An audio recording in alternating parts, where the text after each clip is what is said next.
Boa noite, galera. Tudo bem com vocês? Estamos aqui para mais uma noite de conhecimento de física. Eu sei que é a aula que vocês mais gostam, esperaram a semana inteira empolgados para a gente dar continuidade ao nosso assunto, tá bom?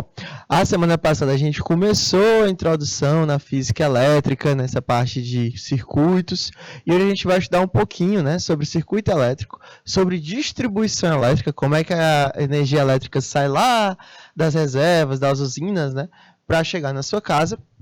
E também sobre a potência elétrica gerada em uma determinada região. O que é a voltagem, né? O que é essa formação de energia, essa diferença? Por que uma pilha consegue ligar um controle, mas não consegue ligar uma geladeira, por exemplo? Tudo isso explica-se dentro dessa parte de potência elétrica. A gente vai dar um pulinho também em consumo elétrico, tá bom? Que já é o assunto da nossa próxima semana. Ensinar você como calcular a sua conta de energia, quanto é que você está gastando por mês. E, claro, dar umas dicas também para ajudar você a economizar, tá bom? Porque a gente, claro, não quer gastar dinheiro à toa. Então, vamos em diante, que hoje a gente tem muita coisa para conversar.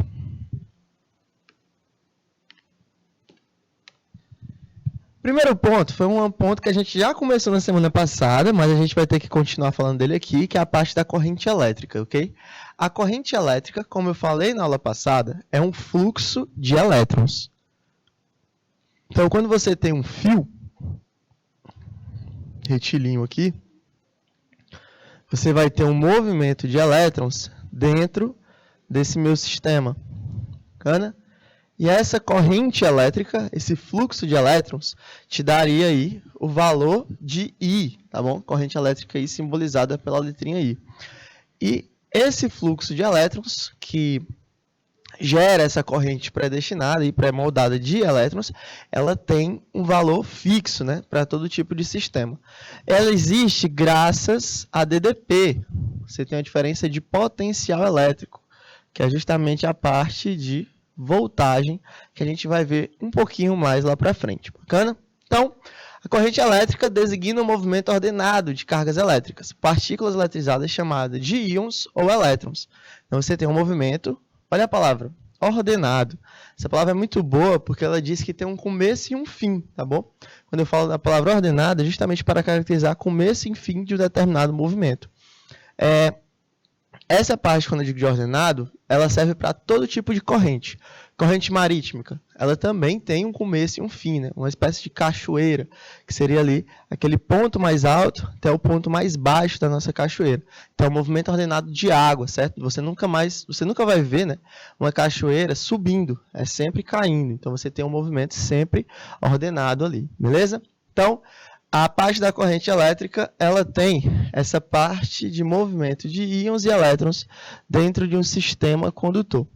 Lembrando aí que para você ter uma corrente elétrica, você precisa ter um sistema bom em conduzir eletricidade. Bacana? Se você tiver um sistema como, por exemplo, formado por borracha ou por madeira, você não vai ter um sistema condutor de excelência.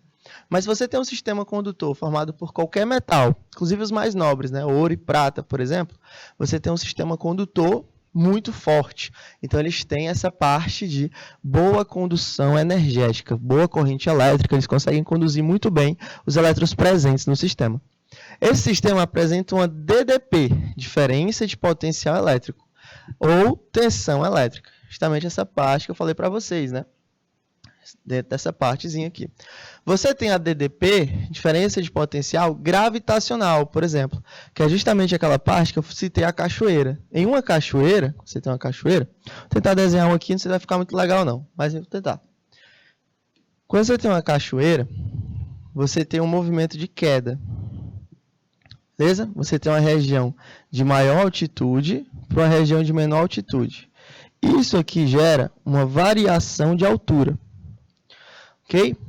E aí, quando você bota a água no sistema, a água está vindo numa determinada correnteza e ela desce em função daquela cachoeira ali. E depois segue o caminho dela em função do rio. Mas a água sempre vai do ponto de maior altura para o ponto de menor altura. Você não tem essa reversibilidade dentro da cachoeira. A mesma coisa acontece dentro do meu sistema elétrico. Você tem uma pilha, por exemplo. Essa pilha, o que ela vai fazer no sistema? Ela tem um ponto positivo e um ponto negativo. Você já deve ter visto uma pilha na sua vida, né? Trocar um controle, uma pilha do tipo. A pilha sempre tem polo positivo e polo negativo. Isso significa dizer que os elétrons eles vão estar correndo dentro desse meu sistema, do mais para o menos, parecido lá com o raciocínio da água.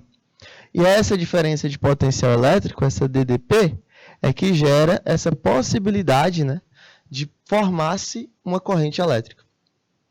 Os melhores condutores elétricos são os metais. Por outro lado, os materiais que dificultam a movimentação dos elétrons são chamados de isolantes. Então, condutores e isolantes são duas classificações.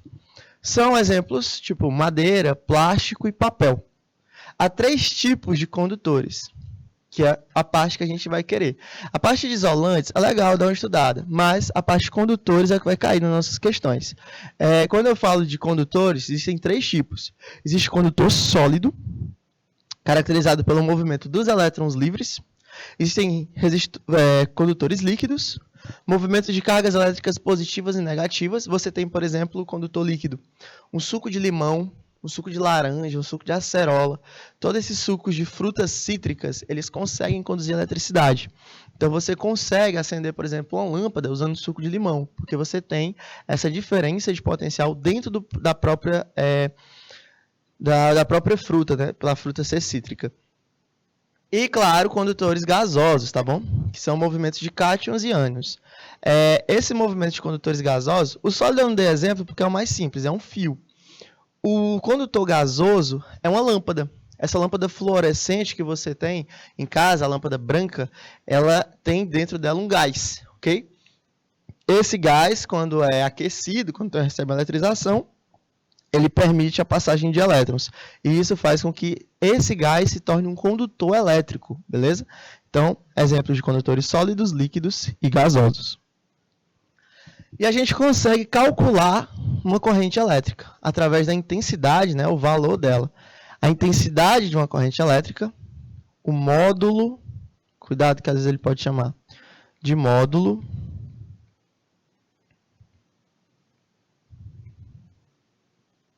o módulo da corrente elétrica, representada pela letra I, designa a quantidade de carga elétrica que atravessa um condutor em um determinado intervalo de tempo.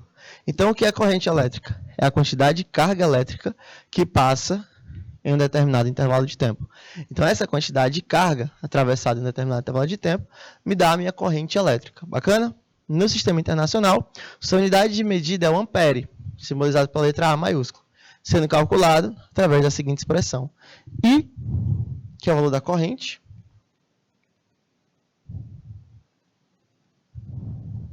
o valor da corrente elétrica.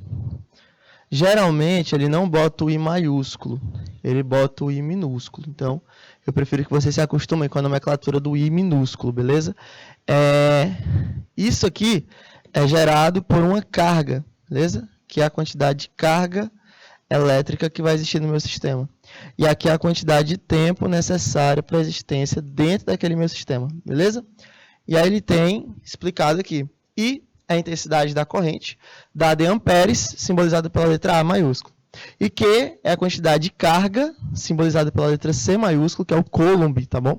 Dentro desse meu sistema. A unidade é essa aí, para quem não lembra, é o coulomb. A gente viu na semana passada, certo? E o intervalo de tempo é dado em segundos, tem que ser quantidade por segundo, por quê? Quando você tem um choque elétrico, não é interessante que você receba um choque ou uma corrente elétrica por muito tempo. Imagina você passar 3 horas recebendo uma corrente elétrica no seu corpo. Isso não é legal. Então, geralmente, essa parte de corrente elétrica é dada em segundos, tá bom? Porque o choque ele é rápido. Até quando você recebe um determinado choque, né, você já tem a reação automática e biológica de se livrar daquela corrente ali. Isso serve para a maioria dos sistemas, tá bom? Isso serve para a maioria dos sistemas. As vantagens de ter uma corrente elétrica contínua, né, de grande duração, é só para a rede de distribuição. É necessário que você tenha uma corrente que dure várias horas, vários dias, vários meses, vários anos, quando você tem uma rede de distribuição, né, durando lá do sistema de produção, tem a rede de distribuição que vai até a sua casa. Então, tudo isso aí envolve dentro do meu sistema, beleza? E como é que cairia uma questão como essa? Como é que a gente pega uma questão como essa? Pela secção de um condutor de eletricidade, passam 15 coulombs a cada minuto. Então aqui, ó, ele te deu a quantidade de carga que existente no meu sistema a cada minuto. E aqui ele te deu o tempo. Como ele falou a cada minuto, ele está falando de tempo, 1 minuto. Qual é a intensidade da corrente elétrica em amperes? Então aqui ele quer saber o valor de quem? O valor de I. Bom, dentro desse meu sistema. Beleza. Separei as unidades, então o que é que eu faço? Ponho tudo no meu sistema para que eu possa calcular. O valor da corrente é igual à quantidade de carga pelo intervalo de tempo. Só tenho que ficar ligado com quem? Com as unidades. A corrente vai dar em amperes. A quantidade de carga é 15 coulomb, já está na unidade correta. Porém, contudo, todavia, entretanto, o tempo não está. O tempo está em minuto e eu tenho que jogar para segundos, tá bom? Logo, eu tenho que lembrar que 1 minuto... Logo, eu tenho que lembrar o quê? Que 1 minuto valem 60 segundos, bom? Lembrando que a unidade de tempo é a unidade sexagenal. Ela vai até 60, tá bom? Depois de 60 ela zera e volta do começo. Por que isso? Porque um dia desse o aluno perguntou por que 60 segundos era 1 minuto e 60 centavos não era R$1. Então, sempre perceber que você está trabalhando com quantidades diferentes de unidade, beleza? Geralmente a gente usa decimais. Eles variam de 0 a 10 e é comum a gente fazer essa troca. Mas não se esqueça que unidade de tempo, 1 minuto vale 60 segundos, 1 hora vale 60 minutos, tá bom? E aí, depois disso, você tem a variação que você tem para cima. Mas essas unidades mais básicas que a gente usa, hora, minuto, segundo, é de 60 em 60, beleza? Então, 1 minuto vale 60. Logo, como é que ficaria essa minha divisão aqui? Dividido por 15 daria 1. 60 dividido por 15 daria 4, né? Peguei meu sistema inteiro e dividi por 15. Então, seria 1/4. Daria aí um total de 0,25 amperes. Pronto. Aqui eu tenho o valor da minha corrente elétrica aplicada ao sistema, beleza? Sempre lembrar dessa parte de 0,25 amperes, que é a parte de corrente realizada ao sistema. Bacana? Então, pela equação, a gente consegue fazer de forma simples, quantidade de carga pelo intervalo de tempo. Só lembrar de converter as unidades, tá bom? 1 minuto valendo 60 segundos. Bacana? Outro exemplo de questão fala o seguinte. Por um fio condutor elétrico metálico passa 2 vezes 10 a 20 elétrons durante um intervalo de tempo de 4 segundos. Aqui ele não te deu o valor da carga, né? Ele te deu o valor de elétrons, que é o número N. E aqui ele te deu um intervalo de tempo, que é 4 segundos. Determine a intensidade da corrente elétrica. Ele continua querendo saber o valor de I, que atravessa esse fio. E assinale a alternativa correta. Beleza, só que antes da gente começar a fazer, você tem que lembrar que a quantidade de carga elétrica que vai passar é dada em coulombs. E a quantidade de coulomb, como a gente viu semana passada, é igual a N vezes E. Onde N é o meu número de elétrons, ou seja, 2 vezes 10 elevado a 20. E o valor de E é a carga elementar. Semana passada eu tinha explicado para vocês que é a menor quantidade de energia que você encontra na natureza, tá bom? É a menor quantidade natural de energia. E essa quantidade tem um valor, 1,6 vezes 10 elevado a menos 19. E isso aqui daria a minha quantidade de carga. Lembrando que isso aqui é uma constante, tá bom? Sempre vai ter esse valor de 1,6 vezes 10 a menos 19 coulombs em módulo. E aí você tem a divisão. 2 vezes 1,6 daria 3,2. Bacana? Vezes 20 menos 19 daria 10 elevado a 1. Então, a minha quantidade de carga seria de 32 coulombs. Minha quantidade de carga daria 32 coulombs. E aí, depois que eu descubro a quantidade de carga, é que eu posso achar o valor da corrente elétrica. O valor da corrente é igual à quantidade de carga pelo intervalo de tempo, como a gente teve na questão anterior. A quantidade de carga eu já achei, vale 32. Mas o tempo eu não tenho. Porém, a questão deu. Quanto vale o tempo que a questão me deu? Ele quer saber quanto de carga passa em 4 segundos. Percebam que a unidade do tempo já está correta. Beleza? Então, seria aí 4 segundos de tempo total. Ficaria 32 dividido por 4. Então, qual seria o valor da minha corrente? 8 amperes. Beleza? Então, seria um valor de 8 amperes. E aí eu consigo dizer, com toda certeza do universo, que o nosso gabarito é a letra B. Tá bom? Então, vou repetir a questão, caso tenha ficado alguma dúvida. Quero dizer a vocês que tenham qualquer dúvida, vocês podem perguntar. Mas vou deixar um pouquinho também no quadro, né, para você copiar, caso você esteja aí anotando todos os detalhes da nossa aula. Ele fala o seguinte: por um fio condutor metálico, passa-se 2 vezes 10 elevado a 20 elétrons. Isso aqui é o número de elétrons do meu sistema, tá bom? Esse valor de N representa o número de elétrons. Bacana? O número de elétrons no sistema. E aí, como a gente viu na aula da semana passada, a quantidade de carga é igual ao número de elétrons vezes a carga elementar, que é sempre constante. 1,6 vezes 10 a menos 19. Quando eu faço esse produto, eu tenho que a quantidade de carga é 3,2 vezes 10 elevado a 1. Então, a quantidade de carga daria 32 coulombs.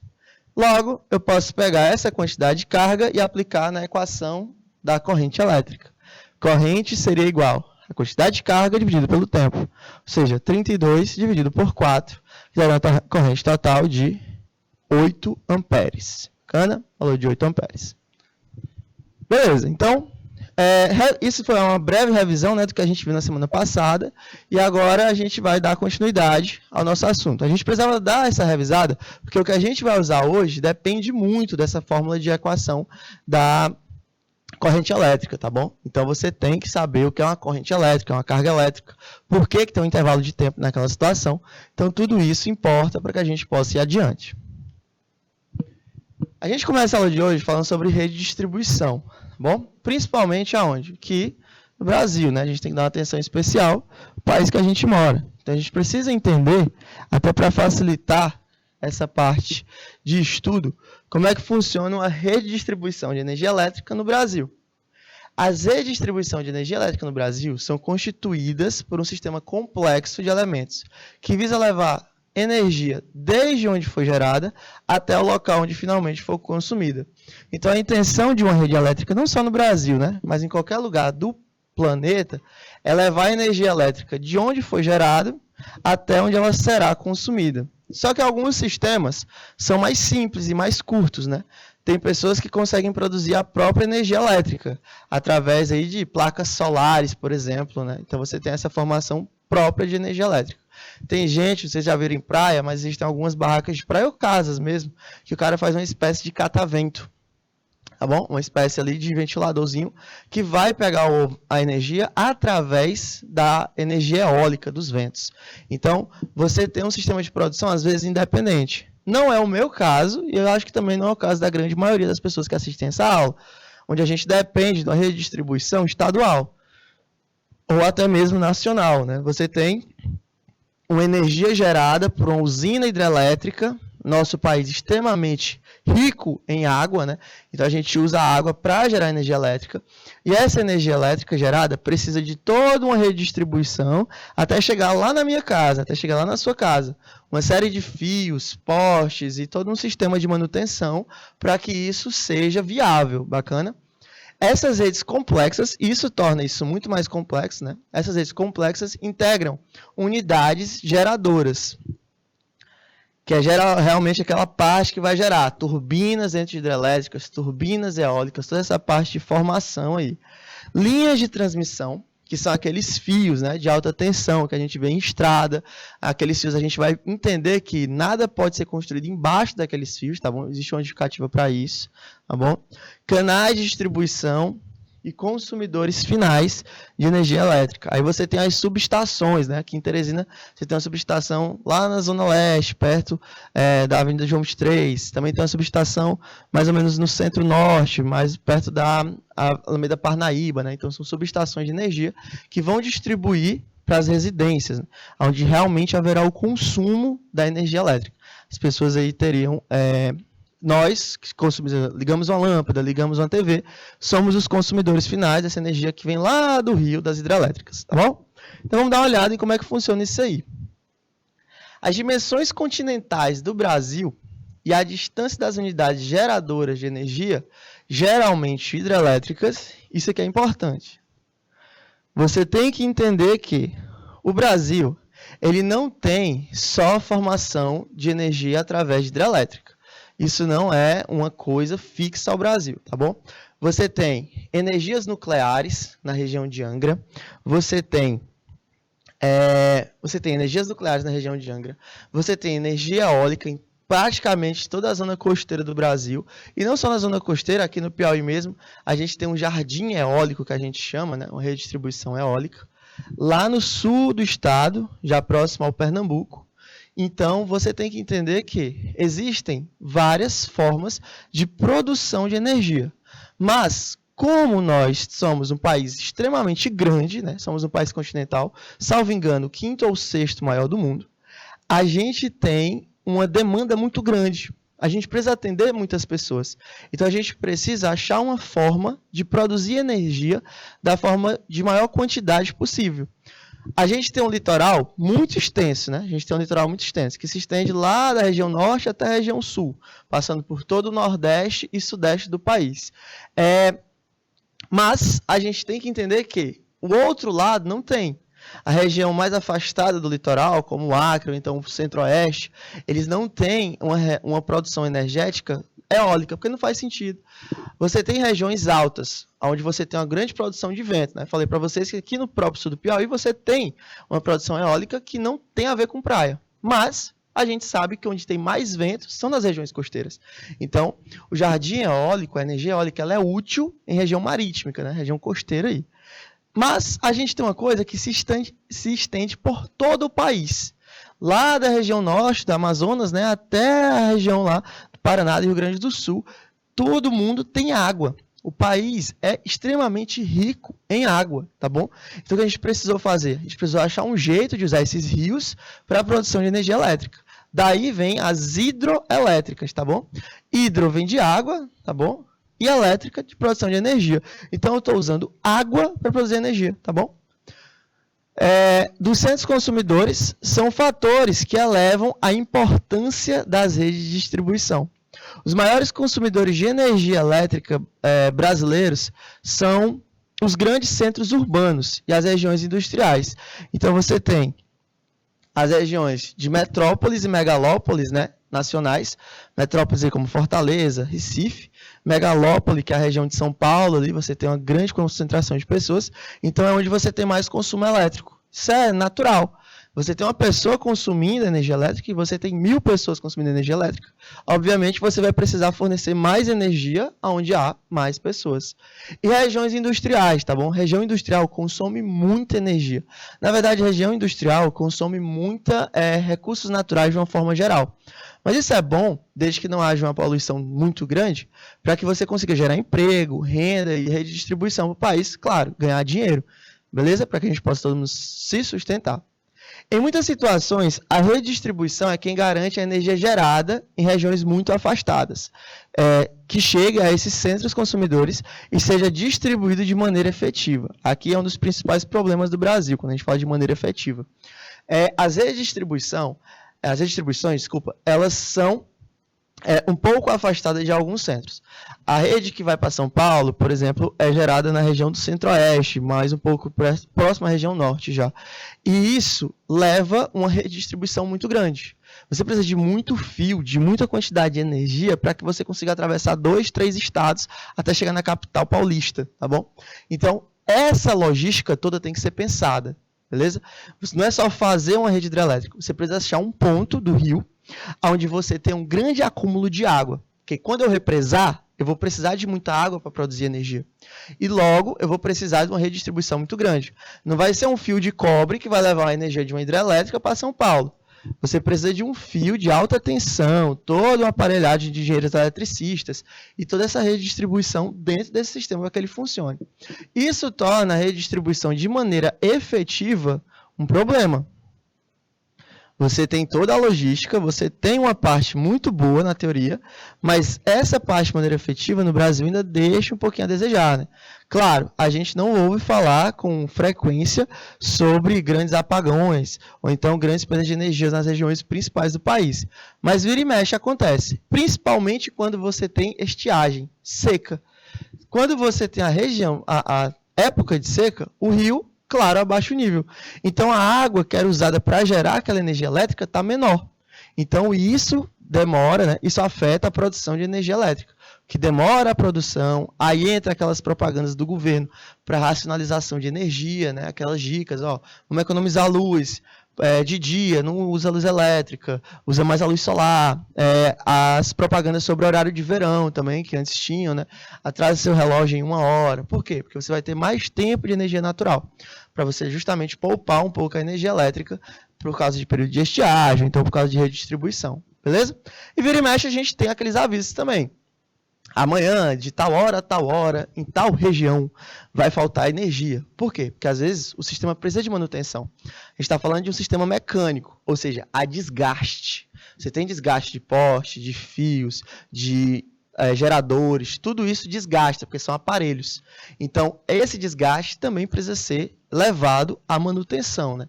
Então, às vezes, os caras desligam justamente para não ter perigo de pegar uma descarga elétrica do funcionário que está lá tentando fazer a manutenção. E aí você passa algumas horas sem, mas sempre tentando melhorar a redistribuição para que ela fique mais efetiva. Bacana? A energia produzida é armazenada inicialmente em geradores e logo em seguida é transportada por meio de cabos aéreos fixados em grandes torres de metal. Essas são as redes de transmissão. Beleza? Até chegar ao destino final. A eletricidade passa por várias subestações, lugar que os transformadores regulam a tensão elétrica de acordo com a sua necessidade. Tá, aqui vale a pena a gente falar sobre duas coisas. Sobre as redes de transmissões, tá bom? Os cabos aéreos. E sobre a regulagem da tensão elétrica. Beleza? Os cabos, acho que todo mundo aqui já viu, né? Quando você está numa região de estrada, são aqueles fios pretos, grandes, que ficam lá em cima. Geralmente eles são curvos. Por que eles têm esse movimento curvo, essa posição curva? Porque você tem uma grande quantidade de energia elétrica passando ali. E como a gente viu lá no primeiro semestre, existe um aparelho elétrico chamado de resistor, que transforma energia elétrica em energia térmica. Então, você tem esse fio esquentando. Quando o fio esquenta, ele entorta. Porque ele dilata, né? Ele aumenta o tamanho dele, então ele entorta. É por isso que aqueles fios ali, eles são curvos. E eu não sei se tem projeto de lei para isso, mas não se pode construir, não sei se depende de cada estado, é da federação, mas não se pode construir nada embaixo daqueles fios ali. Não se pode construir nada embaixo de fios de alta tensão. Por quê? Porque como eles geram uma corrente elétrica muito forte, ele gera uma temperatura muito forte. Então, você pode gerar um campo elétrico indesejável em coisas inflamáveis. Toda casa leva madeira para sua construção, tá bom? Toda fazenda, né? Você tem uma cerca de madeira, ou geralmente usada naquela região. Então, você pode ter um aquecimento e pode acabar levando a um determinado incêndio indesejado. Então, você pode gerar um campo eletromagnético dentro daquela região e acabar afetando um aparelho eletrodoméstico, que também vai ter um problema para a pessoa. Então, não se constrói nada naquela região, beleza? E eu acho que todo mundo já viu que, de vez em quando, nessas redes de transmissões, existe uma bola laranja que fica presa, né, na fiação. Por quê? Porque, às vezes, você precisa que um avião tenha um pouso de emergência, então esses fios são construídos próximos a uma pista de pouso que não é em aeroportos, né, aquelas pistas de pouso particulares. Então, essa bola laranja sinaliza para quem está no transporte aéreo, como um avião, um helicóptero, que ali tem um fio, certo? Caso haja uma colisão, o piloto com certeza vai perder o controle, porque o fio é muito rígido e duro, né? Tem toda essa energia elétrica, e aí você pode acabar causando um acidente aéreo, beleza? A outra parte importante para a gente falar é sobre a rede de transmissão. Chega um ponto onde eles vão para subestações. E essa subestação regula a tensão elétrica. Você está chegando a quantidade de tensão elétrica muito grande. Está chegando muita energia elétrica, está produzindo muita energia elétrica. Só que na nossa casa, a gente usa uma tomada de quantos volts? 220. Bom? todo mundo usa uma tomada de 220 volts aí na sua casa, pelo menos aqui no estado do Piauí. Existem alguns estados que mudam essa tensão. Por quê? Porque veio da colonização de outra cultura. Colonização holandesa, colonização irlandesa, né? Todas essas colonizações que são de outros países. Aí eles pegam uma tensão diferente, 126, 200 e alguma coisa. Então sempre é uma tensão diferente por causa da colonização. Mas via de regra geral, o Brasil foi colonizado por portugueses e a gente pegou a tensão, né, que eles deixaram, que foi a de 220. Então quando você tem essa parte de 220, essa voltagem, tudo que você ligava naquela tomada tem que ser adaptado para 220. Porque a subestação jogou para a gente uma tensão de 220. Quando você tem uma queda de energia, ou um momento onde a energia está fraca, significa que aquela tensão de 220 não está chegando no sistema. Então você tem uma tensão menor. Aí você tem que a lâmpada não acende direito, ou então que o seu aparelho de ventilador não roda na velocidade correta. E é perigoso usar esses aparelhos eletrodomésticos quando você tiver uma queda de tensão, porque você pode acabar queimando o aparelho, né? Você está forçando ele a trabalhar numa situação que não é para ele trabalhar. Bacana? Outra parte importante desse sistema, não sei se está no desenho. Não, deixa eu falar logo então. Eu vou botar no desenho aqui para a gente poder ver.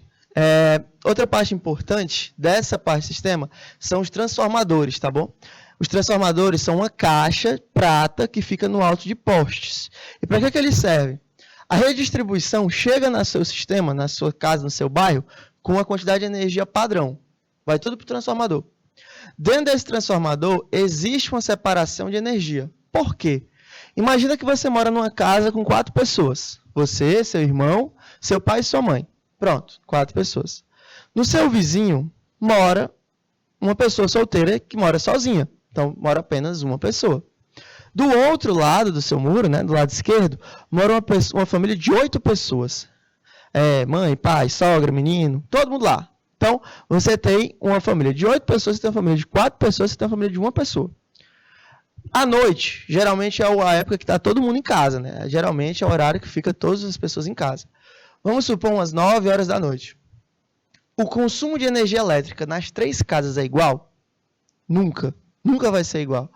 8 pessoas vão consumir mais energia elétrica do que 4. E 4 vão consumir mais energia elétrica que 1. Então, aquele transformador que existe, ele serve como um regulador. Ele bota a quantidade de energia necessária para cada casa. Beleza? Ele bota a quantidade de energia necessária para cada casa naquele sistema.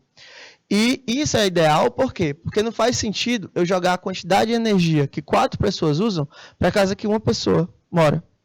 Nem a quantidade de energia que 8 pessoas usam para a casa que 4 pessoas moram. Então existe essa moldagem aí mais íntima dentro do sistema, né? Quando você está falando do gerador do sistema. Bacana? E aqui no desenho a gente ilustra essa parte da produção energética. À medida que a eletricidade aproxima-se dos centros consumidores, as subestações, por meio de aparelhos transformadores, olha isso aí, reduzem a tensão elétrica para que ela possa chegar em residências, empresas e indústrias. Então, uma coisa que você tem que entender, a subestação que abastece a sua casa é diferente da subestação que abastece uma indústria, por exemplo. Porque a indústria vai consumir muito mais, bacana?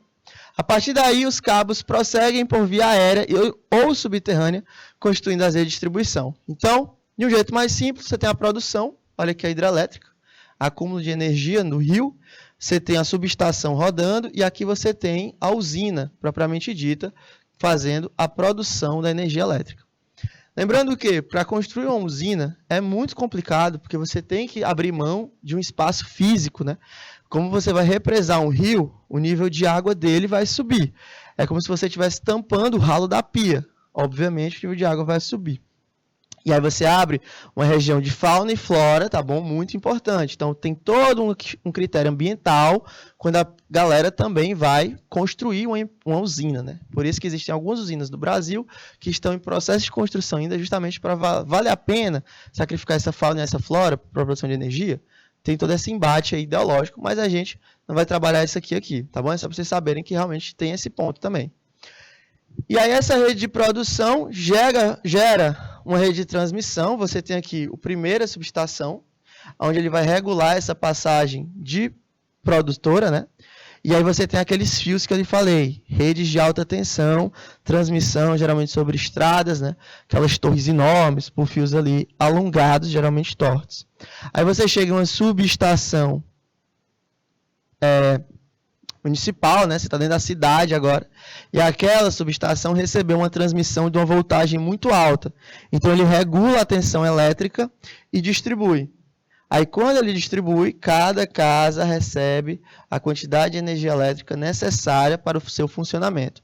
Por isso que é muito difícil a sua conta de energia dar igual à conta de energia de outra pessoa, porque você tem até os reais e os centavos, né? Você tem essa formação aqui dentro, cada valor que você tem, justamente cada consumo é individual, beleza? E aí a gente tem o SIM, que é o SIM, Sistema Interligado Nacional. O SIM é o maior sistema de transmissão do mundo, tá bom? É o maior sistema de transmissão de energia elétrica do mundo e é controlado por instituições estatais. Isso aqui é o que mantém a nossa redistribuição brasileira. A gente tem um sistema de transmissão muito, muito bem feito, viu, galera?